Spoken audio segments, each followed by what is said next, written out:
If you look at the original Assassin's Creed, for example, going into probably the best Assassin's Creed ever made, Assassin's Creed 2, you can see just how much content was added and how fundamentally the gameplay loop was changed. The developers really went back to the drawing board to focus on what worked and to cut out the things that didn't. But in this sequel to Horizon Zero Dawn, it's like the developers completely ignored the latter step. Instead of looking for things that the first game didn't do well that could be removed in favor of a tighter focus on fan favorite features, they just pretended as though their farts smelled like roses and they failed to rework the formula into something really fresh and exciting, or at the very least, to focus on the most lean and enjoyable systems while shedding the busiest and most egregiously uninteresting. And this is really the best way I can describe Horizon Forbidden West, and that is that it feels like a fantastically large expansion to the first game.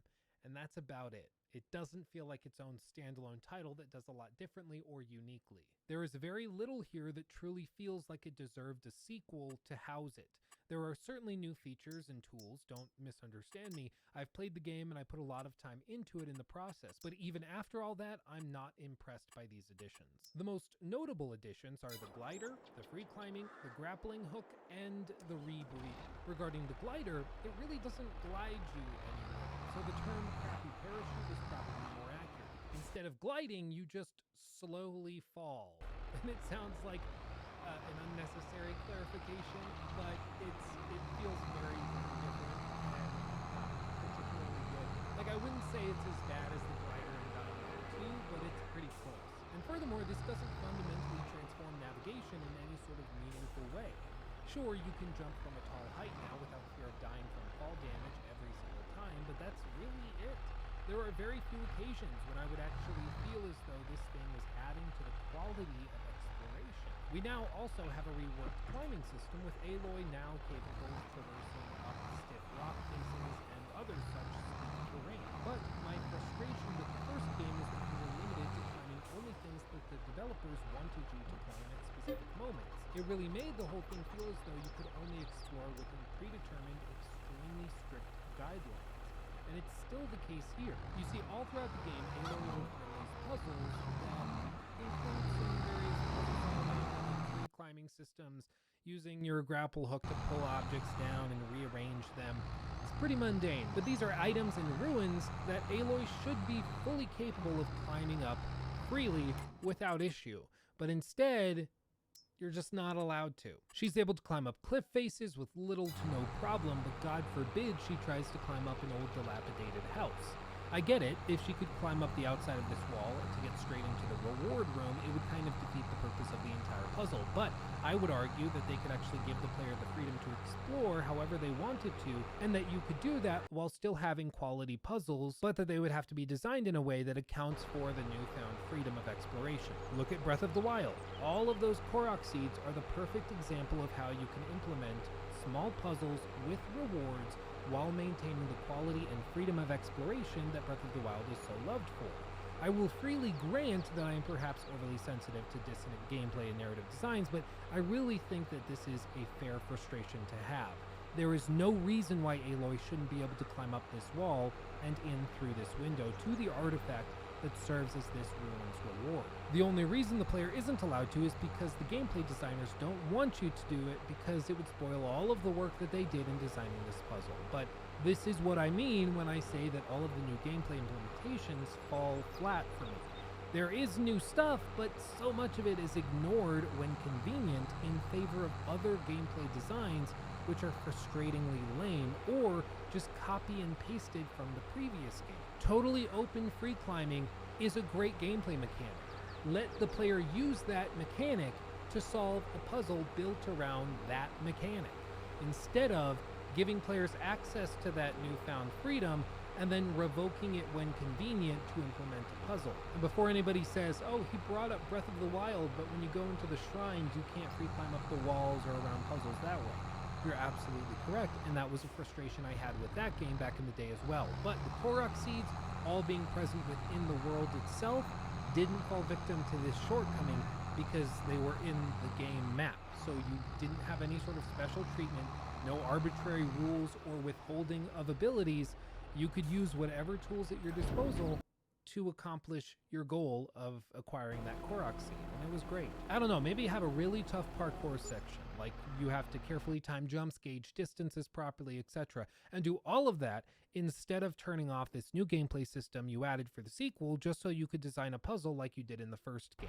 I really can't emphasize this enough. Whenever Horizon Forbidden West introduces a new gameplay mechanic or system that could fundamentally shake up, improve, or otherwise alter the experience of any one of its countless combat systems, exploration systems, the narrative, it would focus on it for about half an hour to an hour and then lose focus on that particular mechanic and forget about it for hours at a time. And then you would be right back to doing quests, solving puzzles, and participating inside activities that feel no different than the first game. It's like they were working on all of these systems throughout development and only got them working in the last year or so of development, but they couldn't just sit around and not have quests designed in the meantime, so all of the quest designers had to work with what they had, which in many cases were just the basic movesets and tools from the first game. So even though the player ends up getting these cool new abilities and tools, they aren't actually used comprehensively or cohesively throughout the entire game. Going back to Breath of the Wild, it's one of the reasons that all of the Korok seeds and puzzles throughout the game were so coherent and cohesive together. It's because when you leave the Great Plateau,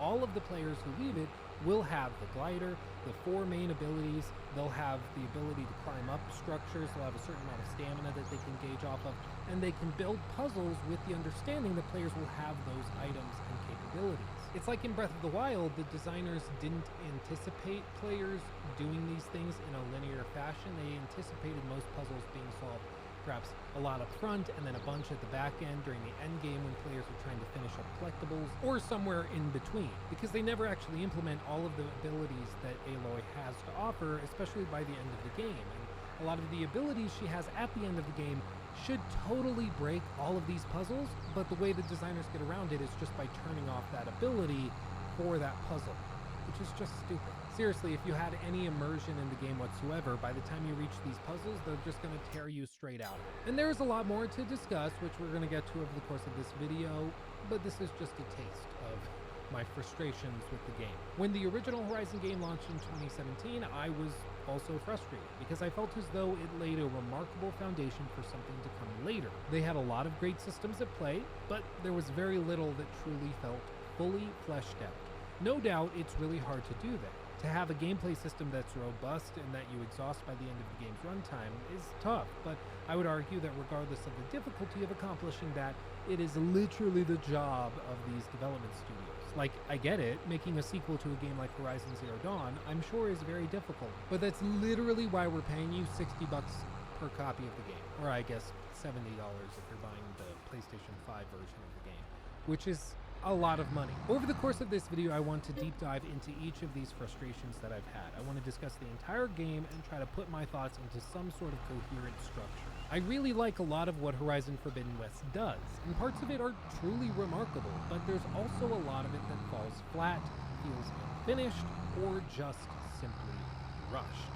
I know it's hard to believe that a game that took 5 years could be rushed, but with the pandemic, working from home complicating things, and high expectations, I think it becomes pretty easy to see how these types of things can happen. I also think there were a few mistakes made very early on in this game's development with the basic conceptualization of what they wanted to do here that rippled throughout the rest of development. And it effectively is like building a house on a shaky foundation. If those starting ideas are a little off or a little weak, you're going to end up with problems at the end. And lastly, I'm sure it goes without saying, but I'm going to spoil pretty much everything in this video, so if you haven't played the game and want to, stop. No, seriously, I will be spoiling pretty much everything, so if you are adverse to spoilers, click off the video, go watch one of my other videos on a different video game that I've critiqued. I will still be here with this video when you're done. Also note, if you want to watch these videos on the go, I know they're long and comprehensive, so if you want to take it on the go like a podcast, these critiques are available on every major podcasting website, Spotify, Apple Podcasts, SoundCloud. You can direct download the MP3 if you want. It's just my way of saying thank you for watching and listening, so check it out. And of course, follow all of my social media. We played this game over on Twitch, so if you want to hang out on Twitch, then come say hi. I would love to see you over there. Also, follow all of my social media. I'll have it linked in the link tree in the description box below the like button. And if you want to hang out with me while I play these games that I critique and just to hang out in general, come over to my Twitch stream. We are live very regularly, and I would love to see you over there. But with that, let's get into it. I'll meet you over at the desk. Boom, we're here. Hi.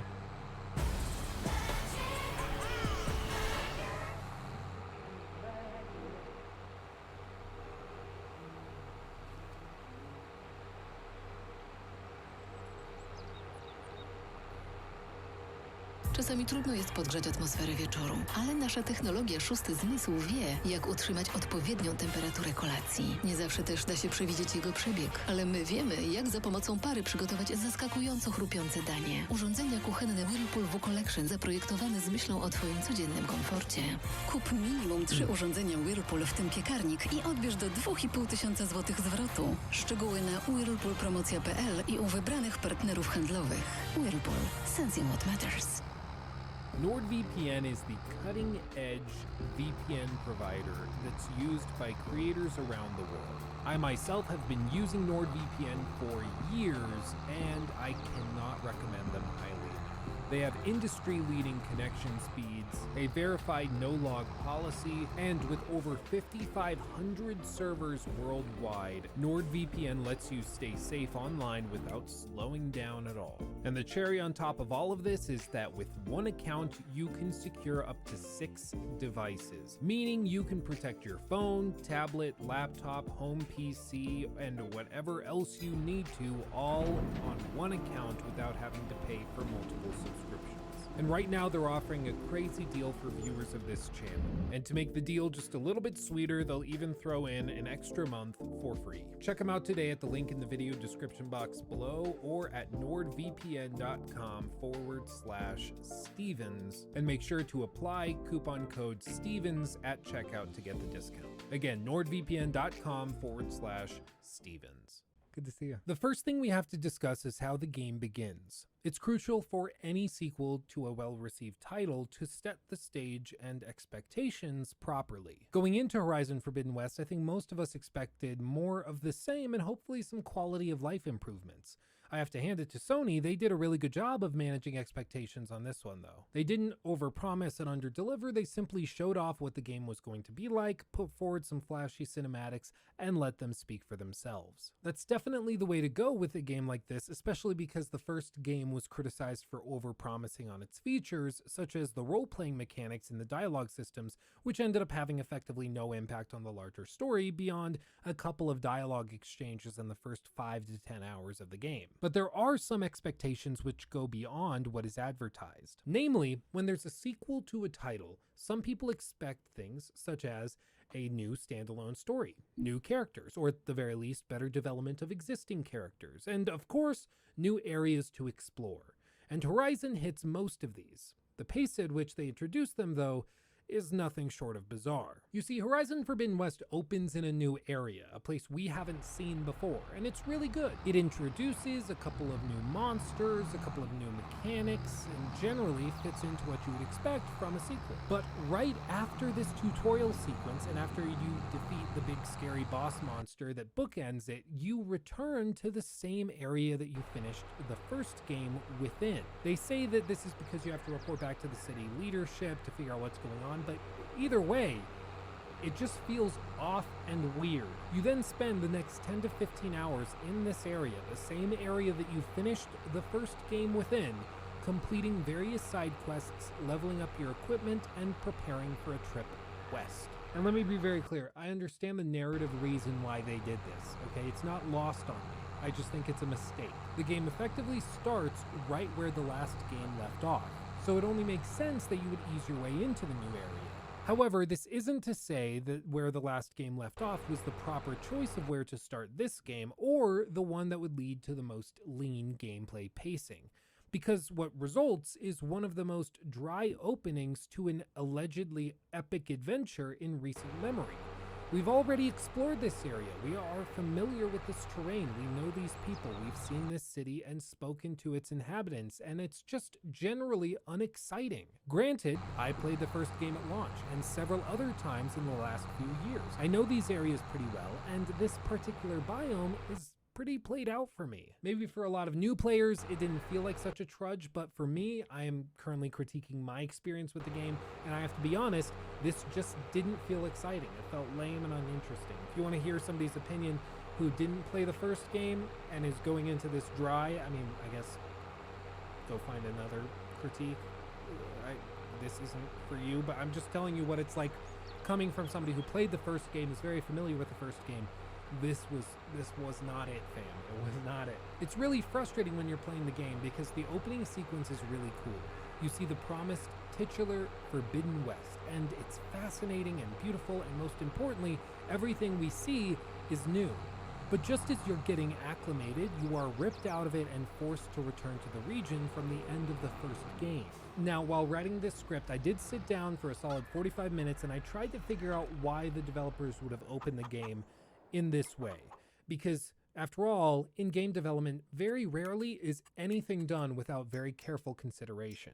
For almost every choice, there's usually a carefully considered purpose, and there's a good reason behind almost every mundane design choice. But I haven't been able to come up with anything beyond the simple explanation that they wanted to return the player to the starting area so that their adventure to the New West would feel more epic. I can't come up with anything beyond this. I can't. And if that is the reason why they did it this way, I would have to say that I think it's a poor decision. It's just not the right one. Whatever the reason for returning the player to the ending area from the first game, it just ends up feeling like a really drawn out epilogue to a game that came out 5 years ago. It's also made worse because there aren't many new gameplay mechanics and systems usable in this opening section. The aforementioned rebreather that you will use to explore underwater sections later, the parachute, and the grappling hook all will be acquired in the coming hours.